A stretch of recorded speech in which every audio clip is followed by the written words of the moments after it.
Daily ডোজে আরও একটি নতুন এপিসোড শুরু করা যাক। প্রথম খবরটি আসছে বিএসএনএল এর তরফ থেকে। দিলীপ বিল্ডকন 12 নভেম্বর মঙ্গলবার ঘোষণা করেছে যে তাদের STL BDL consortium BSNL BharatNet phase 3 broadband সংযোগের প্রকল্পের জন্য সর্বনিম্ন বিড জমা দিয়েছে।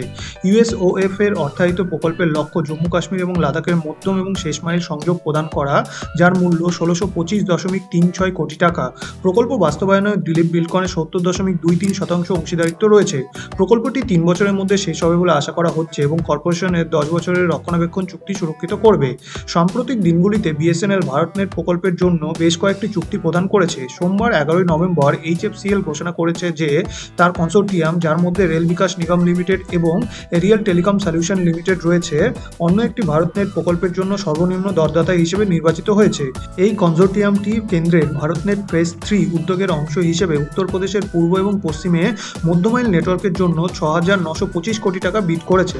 অতিরিক্তভাবে আইটিআই লিমিটেডকে L1 দরদাতা হিসেবে প্যাকেজ নাম্বার 15 বরাদ্দ করা হয়েছে, যা অরুণাচল প্রদেশ, নাগাল্যান্ড এবং মণিপুরের মতো উত্তর পূর্ব রাজ্যগুলিকে কভার করবে, যার মূল্য 1537 কোটি টাকা। পরবর্তী খবরটি আসছে কোচি থেকে। কোচির কাছে একটি দ্বীপ ভালান্তুকরের বাসিন্দারা একটি দীর্ঘ প্রত্যাশিত সেতু প্রকল্পের পুনরুজ্জীবন উদযাপন করছে, যা তাদের মূল ভূখণ্ডের সাথে সংযুক্ত করেছে। এরপরে বাস সংযোগের পরিকল্পনার উপর এখন কাজ চলছে। নতুন বাস পরিষেবাগুলি ভালান্তুকরের প্রায় 15,000 বাসিন্দার পাশাপাশি উন্নত পাবলিক ট্রান্সপোর্ট বিকল্পগুলির সাথে কাছাকাছি দ্বীপ পেরুম্বালামের বাসিন্দাদের উপকৃত করবে। Tripunithura sub regional transport office 21টি নতুন রুট প্রস্তাব করেছে।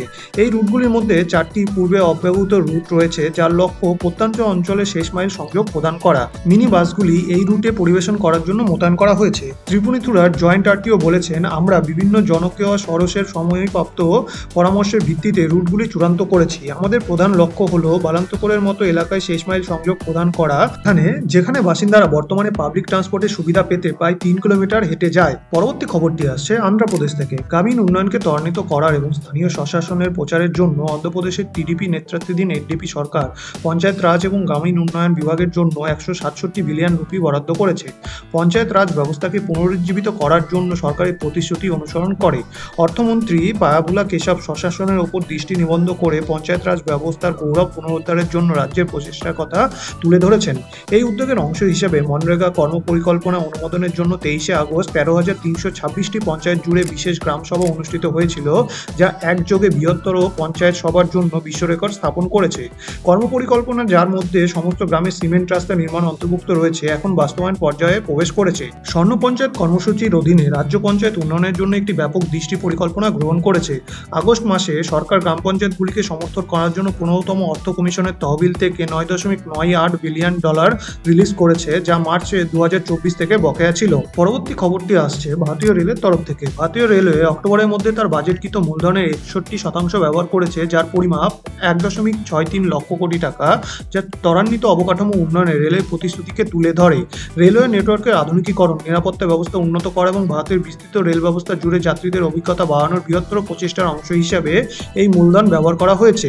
এই উল্লেখযোগ্য বরাদ্দটি নতুন ট্র্যাক স্থাপন, উন্নত সিগন্যালিং সিস্টেম ইনস্টল করা এবং রেল ট্রাফিক বৃদ্ধি ও দক্ষ পণ্য পরিবহনকে সমর্থন করার জন্য বিদ্যমান অবকাঠামো আপগ্রেড করার উপর দৃষ্টি নিবদ্ধ করে। বিদ্যুতায়িত রেল রুটের সম্প্রসারণ সহ বেশ কয়েকটি গুরুত্বপূর্ণ উদ্যোগের মধ্যে এই ব্যয় অন্তর্ভুক্ত রয়েছে, যা ভারতের বৃহত্তর ও স্থায়িত্বের লক্ষ্যগুলির সাথে সামঞ্জস্যপূর্ণ। রেল মন্ত্রক উচ্চগতির রেল করিডোর এবং সেমি হাই স্পিড ট্রেন মোতায়েনকে অগ্রাধিকার দিয়েছে, যা ভ্রমণের সময় কমাবে এবং প্রধান শহরগুলির মধ্যে সংযোগ বাড়াবে। উপরন্তু কাবাজ নিরাপত্তা ব্যবস্থার জন্য তহবিল বরাদ্দ করা হয়েছে, যা দুর্ঘটনা রোধ করতে এবং সংঘর্ষ এড়ানোর প্রযুক্তি প্রদান করে যাত্রীদের নিরাপত্তা জোরদার করার জন্য ডিজাইন করা হয়েছে। আজকে শেষ খবরটি আসছে কোচি মেট্রোর তরফ থেকে। কোচি মেট্রো একটি বৈদ্যুতিক শীততাপ নিয়ন্ত্রিত ফিরার বাসের একটি বহর চালু করেছে, যা শেষ মাইল সংযোগ বাড়াবে এবং যাত্রীদের জন্য একটি পরিবেশ বান্ধব পরিবহন বিকল্প প্রদান করবে। সুবিধা, স্থায়িত্ব এবং নিরবচ্ছিন্ন সংযোগের উপর জোর দিয়ে চালু করা এই বৈদ্যুতিক ফিডার বাসগুলির লক্ষ্য ব্যক্তিগত যানবাহনের উপর নির্ভরতা হ্রাস করা এবং কার্বন নিঃসরণ কমাতে কোচির প্রচেষ্টাকে সমর্থন করা। প্রাথমিকভাবে এই বাসগুলি প্রধান মেট্রো স্টেশনগুলিকে পরিবেশন করবে, কাছাকাছি বাণিজ্যিক, আবাসিক এবং বহুল ব্যবহৃত এলাকায় সরাসরি আরামদায়ক সংযোগ প্রদান করবে। এই উদ্যোগটি কোচি মেট্রো রেল লিমিটেডের উদ্দেশ্যের সাথে সারিবদ্ধ, যা শহরে পরিবহনকে আরও সঙ্গত এবং টেকসই করবে। বৈদ্যুতিক বাসগুলি কোচিতে একটি বিস্তৃত মাল্টিমোডাল পরিবহন নেটওয়ার্ক গড়ে তোলার একটি পদক্ষেপ, যা মেট্রো ব্যবস্থা পরিপূরক এবং শহরের পরিচ্ছন্ন শক্তির লক্ষ্যগুলিকে সমর্থন করে। আধুনিক সুযোগ সুবিধা দিয়ে সজ্জিত এই বাসগুলি একটি আনন্দদায়ক যাতায়াতের অভিজ্ঞতা নিশ্চিত করতে GPS tracking, digital route display এবং আরামদায়ক আসনের মতো বৈশিষ্ট্যগুলি অফার করে। আজকের ভিডিওটি এই পর্যন্তই। আরও আকর্ষণীয় পরিকাঠামোগত খবরের জন্য লাইক, শেয়ার এবং সাবস্ক্রাইব বোতামটি টিপতে ভুলবেন না। শুভমস্তু।